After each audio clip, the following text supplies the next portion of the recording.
Social media content creators are dubbed influencers for a reason. Most people don't understand the impact that these internet creators can have on certain demographics. You might find people idolizing creators or claiming they have a deeper connection with celebrities who are otherwise literal strangers to them on the internet.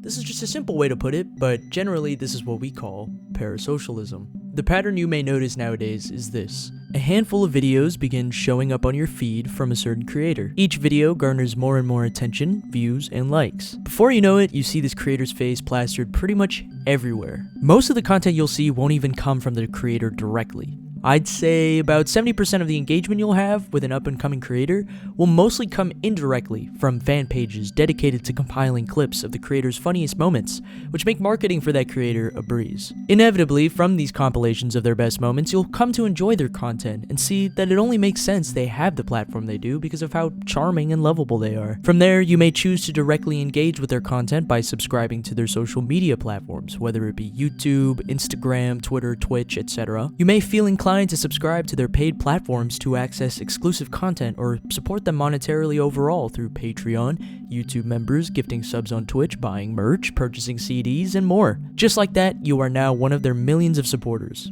But there are some people who may take it a step further than others. Now, imagine having the attention of over 1 million people on Earth.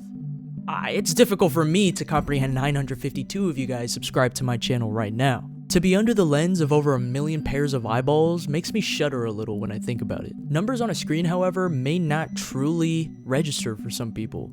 Once social media starts to signify high following counts with a K or an M, it can become really difficult to understand the gravity of what kind of impact these influencers can have on the general population. Anything they say or do is now under public scrutiny and will be criticized if controversial against public opinion or consensus. This is where parasocialism gets tricky, which I will talk about as the video goes on. Before I jump into the meat of this video, I want to preface everything by saying most of what I will talk about will be my own personal opinions and are merely subjective. I'm not trying to convince anyone to support certain content creators and stop supporting others. At the end of the day, information on anyone that I might mention later in this video is public knowledge, and it is your own personal choice to do what you will with whatever information you know or might learn today. I just find parasocialism on the internet extremely interesting and stand firm in the belief that its harmful effects outweigh its benefits for both viewer and creator. As someone who grew up on the internet throughout the early 2000s leading into the 2010s, there are definitely stark differences between post-COVID internet literacy versus how it used to be when YouTube and Instagram were just taking off. Admittedly, I used to have parasocial tendencies towards my favorite celebrities when I was a chronically online teenager, but I believe that internet safety and comprehension a decade ago made it a lot easier to identify unhealthy behaviors and how to grow out of it. Some topics I'll dabble on in today's video include defining parasocialism, the psychological effects of parasocialism not just on the viewer but on the creator as well, providing popular examples of parasocialism in today's day and age, and how parasocial behavior looks different in different gender groups. I can only imagine some of you might have groaned at the mention of how gender plays a vital role in a seemingly random topic as this, which from the surface, your first thought might not go straight to the intersectionality of gender and parasocialism in celebrity culture. But sometimes it's okay to be the friend that's too woke, because let's face it, it is more complicated than it already is, and it's a lot more complicated than we think. Believe it or not, the concept of parasocialism dates all the way back to 1956. Psychologists Donald Horton and R. Richard Wall coined the phenomena when they noticed that TV viewers reported feeling deep emotional bonds with characters on screen. For those of you watching that have never heard the term parasocialism or parasocial relationships before this video, it is generally defined as an unrequited bond or relationship typically felt between a fan and their favorite celebrity of sorts, whether that be a content creator or musical artist. In most think pieces that expound on the concept of parasocialism, they usually cover how it mentally affects the viewer, but I thought it'd also be interesting to explore how it can affect the creator as well. We see parasocialism everywhere, especially in the 21st century. In a world where everything is filmed, edited, and uploaded to the web, people crave to reach an audience that can understand them, and audiences yearn to engage in relatable content that makes them feel less alone in this convoluted mess we call life. And naturally, there is nothing wrong with that. Parasocialism doesn't just define the extreme lengths people go to just to feel noticed by their favorite creator. It generally encompasses fan bases who just happen to really enjoy a creator's content and wants to express their support in positive ways as well. Camping out at a concert venue just to be first in line at your favorite musician's show can fall under a subcategory of parasocialism. It may be questionably dedicated from the point of view of others, but not advertently negative. In a way, we all engage in parasocialism one way or another, collecting merch, figurines, posters, vinyls, CDs. These are all traits to practicing parasocialism positively. It is in our human nature to want to belong, to have a community, to feel emotional connections with other humans, whether or not we know them personally. It's what makes us human, and is commonplace in the animal kingdom. To feel represented in the media is important to groups like the LGBTQ+ community or minority groups, and inevitably, they want to express their support in their fellowship by representing merch or expressing their support online. To put things into perspective even further, it's estimated that 6 billion people use the internet as of 2025, and in this diverse pool of people surfing the net, there are a handful of users who may take celebrity praise a little too far.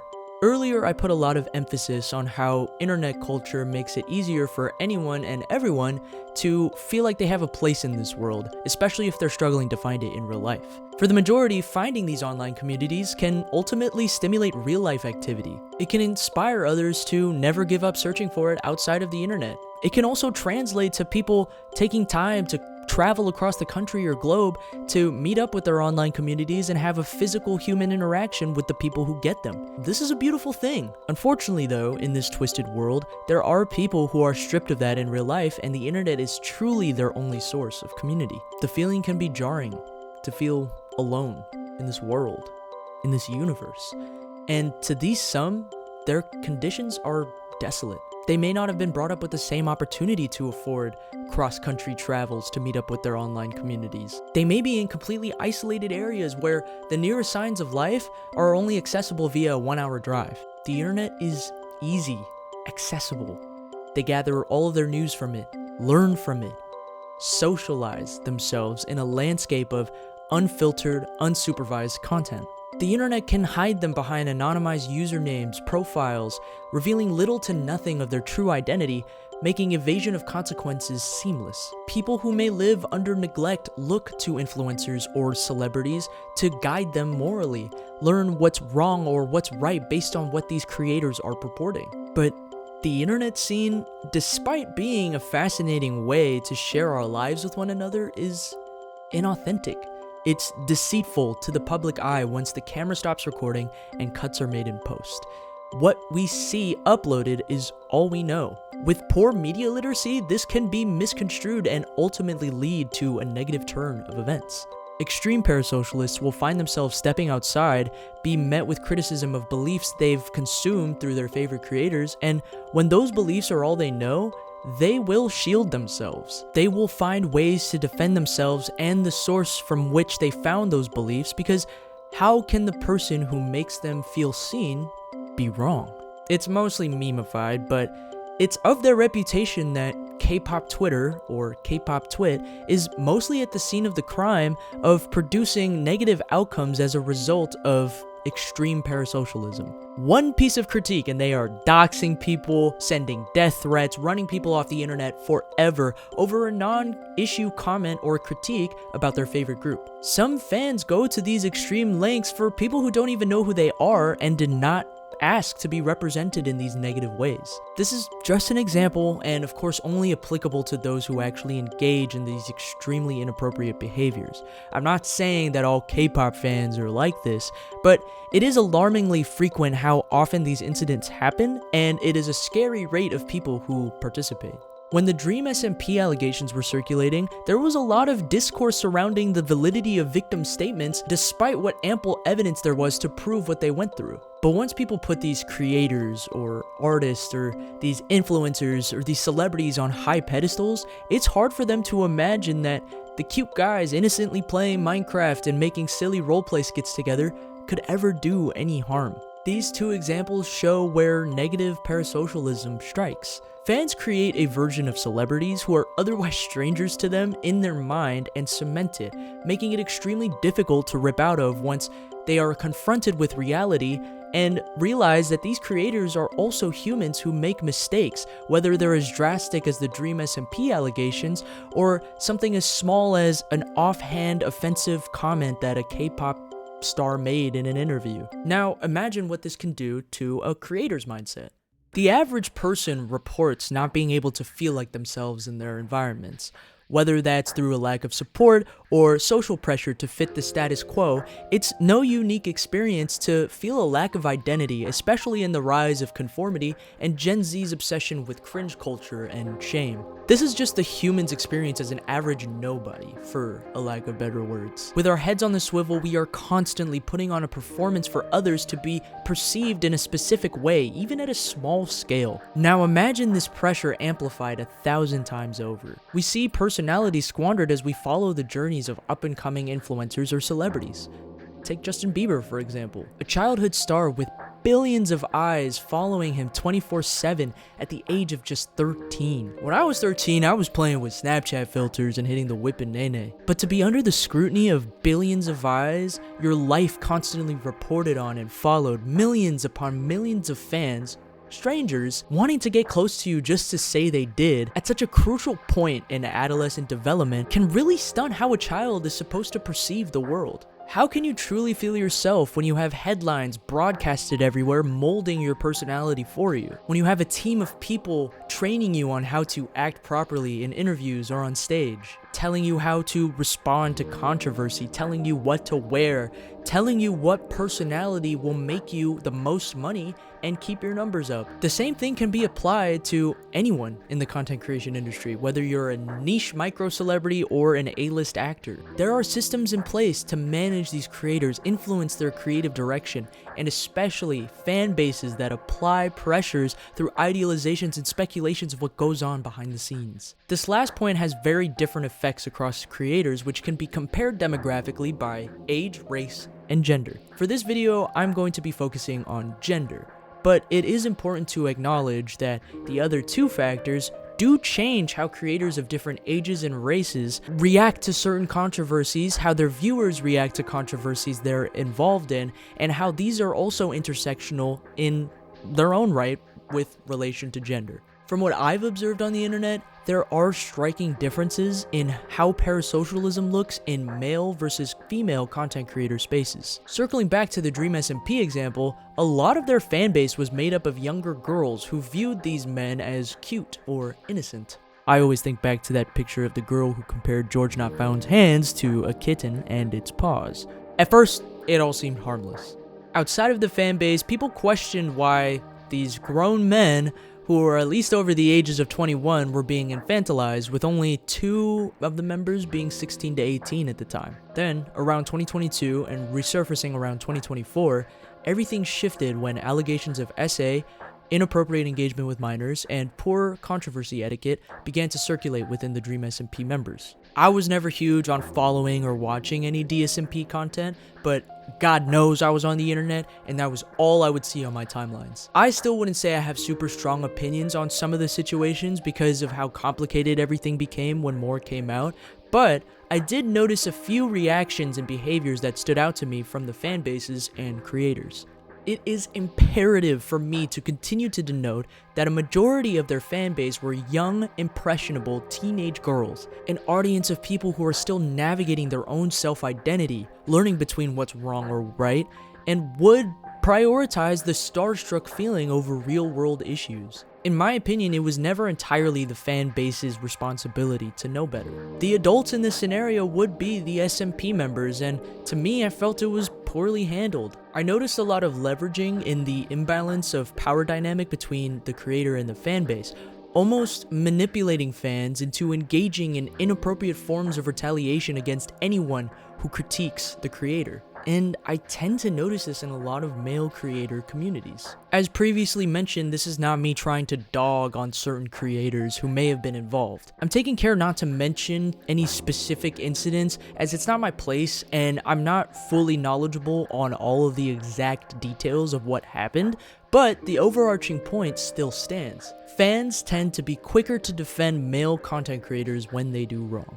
Women face misogyny every day. This is not new. And as of today, the internet is a cesspool of misogynistic content, with the rise of red-pilled alpha male content being pushed onto younger male audiences of this current generation. The parasocial relationships fans have with men tend to be overly positive or just positive, which is not necessarily a bad thing as aforementioned, but can lead to the inability to hold these male content creators accountable when faced with real-world problems and allegations. Male creators tend to leverage their fan base's unwavering support as a way to evade actual consequences to their actions and get to keep their platforms despite how serious their allegations were. With women, it's often a different story. This video essay is not meant to be a radical think piece on how women can never do any wrong, because in fact it's the opposite. With the world in your hands and millions of people in your comments claiming to want to do your bidding, that power can affect anyone's mindset, regardless of gender. It's not to say that the women who have been deplatformed due to controversies or allegations didn't deserve to face those consequences, but it is to be noted how quickly deplatforming happens and how well it sticks in contrast to male content creators. To me, it feels like women are held to a higher standard than men are, and when a woman makes a mistake or is outed for inappropriate behavior, they are criticized harsher and people are quicker to believe the victims of a female perpetrator. This could be due to many factors. For one, it's most likely that a woman content creator's fanbase is made up of other women as well. In general, adult women tend to have a better understanding of moral behavior because the content they consume is vastly different from what most men consume today. Their content usually leans more towards inclusivity and positivity, and the success of women creators is especially to be celebrated. These types of fans are least likely to condone immoral behavior and aren't afraid to hold one accountable. This applies a different type of pressure for successful female content creators to maintain a clean reputation that male creators rarely ever have to worry about.